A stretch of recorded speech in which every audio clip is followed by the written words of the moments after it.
warahmatullahi wabarakatuh. Halo Sobat Pelatihan, perkenalkan saya Rahmadani, Widyaswara dari Balai Diklat Keagamaan Ambon. Dalam sesi ini, saya akan membahas terkait materi sistematika karya tulis ilmiah. Tujuan pembelajaran dalam sesi ini, Sobat Pelatihan dapat mengaplikasikan standar dan sistematika karya tulis ilmiah, dalam hal ini artikel ilmiah. Sistematika artikel ilmiah secara umum terdiri dari 7 komponen, mulai dari judul, abstrak dan kata kunci, pendahuluan, metode penelitian, hasil dan pembahasan, kesimpulan, dan juga daftar pustaka. Jadi ada 7 sistematika umum daripada artikel ilmiah. Bagian yang pertama adalah judul. Bagaimana menentukan judul yang baik? Yang harus Sobat Pelatihan perhatikan, judul itu harus menarik perhatian pembaca. Kenapa? Karena yang pertama kali yang dilihat pembaca ketika mereka melihat artikel kita, itu adalah judulnya. Ketika judulnya bagus, maka pembaca akan antusias untuk membaca artikel kita. Yang selanjutnya, judul harus secara jelas mencerminkan tema utama, masalah, ataupun posisi yang dibahas di dalam artikel. Nah, yang tidak kalah penting, judul itu harus spesifik, mengingat di dalam suatu artikel ilmiah itu ada batasan panjang dari suatu judul. Biasanya terdiri dari 8 sampai 15 kata. Bagian selanjutnya dari suatu artikel itu adalah abstrak. Abstrak itu merupakan ringkasan singkat dari sebuah artikel. Biasanya juga disebut sebagai tampilan jendela ataupun iklan dari karya kita. Kenapa disebut iklan dari karya kita? Karena seseorang yang pertama kali setelah judul yang akan mereka baca dari suatu artikel itu adalah abstraknya. Mereka tidak akan membaca full dari pendahuluan sampai di kesimpulan. Tapi yang dibaca pertama kali setelah judul itu adalah abstraknya, dan di abstrak inilah yang memberikan kesempatan untuk memberikan kesan yang menarik kepada pembaca. Makanya abstrak itu memiliki elemen-elemen yang harus kita perhatikan. Elemen yang harus ada di dalam abstrak itu antara lain kalimat tema singkat untuk mengorientasikan keseluruhan masalah yang dibahas. Selanjutnya, Sobat Pelatihan harus juga menunjukkan tujuan daripada penelitian yang saudara tuliskan. Metode yang digunakan juga harus dijelaskan di dalam abstrak. Dan yang tak kalah penting adalah temuan utama itu harus diringkas. Kenapa harus diringkas? Karena abstrak itu memiliki jumlah batasan kata. Biasanya suatu jurnal itu mensyaratkan 200 sampai 300 suku kata. Yang terakhir adalah pernyataan kesimpulan, itu juga harus dituliskan di dalam abstrak, dan ini menunjukkan kontribusi yang dibuat oleh penelitian dalam mengisi kesenjangan dalam suatu literatur. Dan yang terakhir, ini sifatnya opsional, adalah implikasi. Implikasi ini boleh Sobat Pelatihan tulis di dalam abstrak, boleh juga tidak. Setelah abstrak, ada yang namanya kata kunci. Kata kunci ini terdiri dari 4 atau 6 kata kunci yang dimasukkan di dalam abstrak. Biasanya kata kunci ini mencerminkan disiplin, subdisiplin, tema, ataupun konteks dari penelitian yang kita tulis. Kenapa kata kunci ini penting? Karena digunakan oleh pembaca untuk menemukan artikel kita di dalam database elektronik. Bagian selanjutnya adalah pendahuluan. Pendahuluan dimulai dengan penulis harus menyatakan tema atau topik kajian secara luas. Berikan jawaban yang meyakinkan untuk pertanyaan artikel ini berisi tentang apa dan mengapa penelitian ini penting. Nah, jawaban-jawaban itu harus dituliskan di bagian pendahuluan. Pendahuluan juga kita harus merangkum literatur yang tersedia dan mengutip studi atau penelitian terdahulu. Penting diingat bahwa penelitian yang saudara kutip itu usahakan yang mutakhir, minimal 10 tahun terakhir. Jangan lupa untuk menunjukkan kesenjangan dari suatu literatur yang dibahas dalam studi Sobat Pelatihan.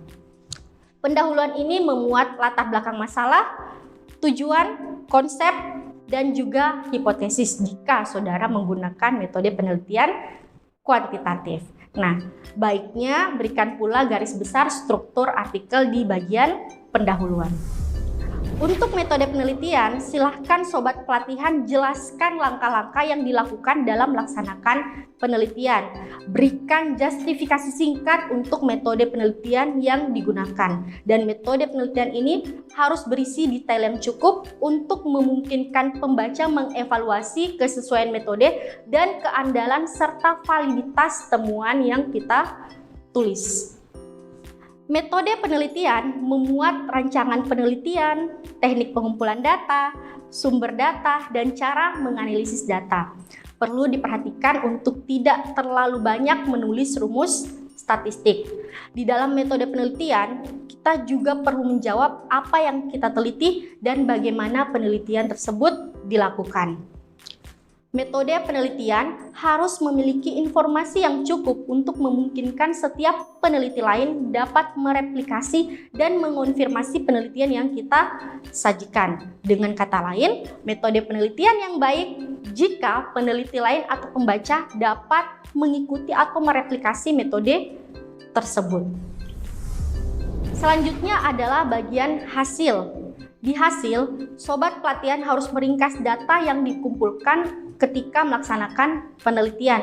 Biasanya data-data yang diringkas tersebut disajikan dalam bentuk tabel ataupun grafik. Setelah hasil, bagian selanjutnya adalah pembahasan. Di pembahasan, saudara harus menjelaskan arti dari data-data yang telah saudara tuliskan di bagian hasil. Dan di bagian pembahasan ini, saudara harus menjelaskan implikasi dari data yang sudah saudara tuliskan. Baiknya, hasil artikel berisi hasil bersih tanpa proses analisis data dan hasil pengujian hipotesis. Hasil dan pembahasan wajib menjawab tujuan, permasalahan ataupun rumusan permasalahan yang tercantum dalam pendahuluan. Perlu sobat pelatihan perhatikan bahwa hasil dan pembahasan dari suatu artikel itu minimal 50% dari isi tulisan. Jadi misalnya jika artikel saudara itu 10 halaman, bagian hasil dan pembahasannya itu minimal 5 halaman. Selanjutnya adalah kesimpulan. Di kesimpulan ini, sobat pelatihan harus menjawab pertanyaan penelitian yang sudah dituliskan di dalam pendahuluan ataupun latar belakang. Di kesimpulan ini, sobat pelatihan juga harus menuliskan rekomendasi atau saran yang mengacu pada hasil penelitian dan berupa tindakan praktis. Sebutkan untuk apa dan untuk siapa saran tersebut ditujukan. Perlu diingat, untuk kesimpulan sangat disarankan untuk menuliskannya dalam bentuk esai, bukan numeral atau poin-poin. Bagian terakhir dari sistematika karya tulis ilmiah adalah daftar pustaka. Daftar pustaka ini juga tidak kalah pentingnya. Kenapa? Karena daftar pustaka ini memuat referensi-referensi yang digunakan oleh penulis ketika menyusun artikel.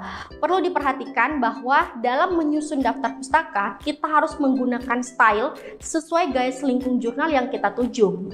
Misalnya menggunakan style Harvard, APA, ataupun Vancouver. Ada banyak style dari daftar pustaka. Nanti sobat pelatihan tinggal menyesuaikan dengan jurnal yang saudara tuju.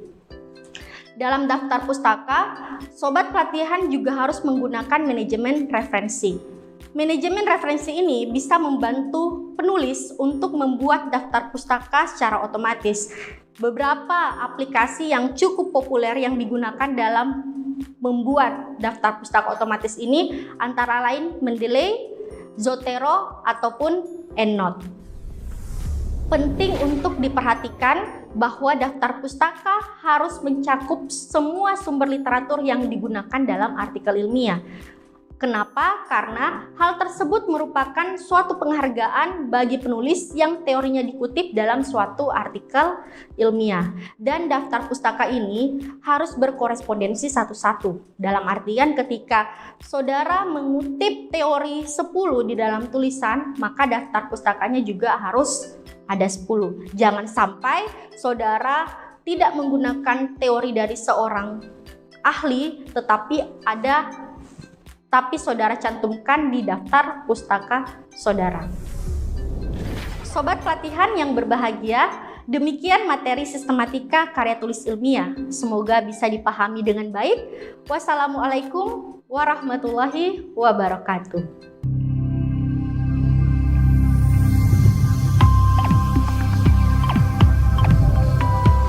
Belajar mandiri, pintar bersama.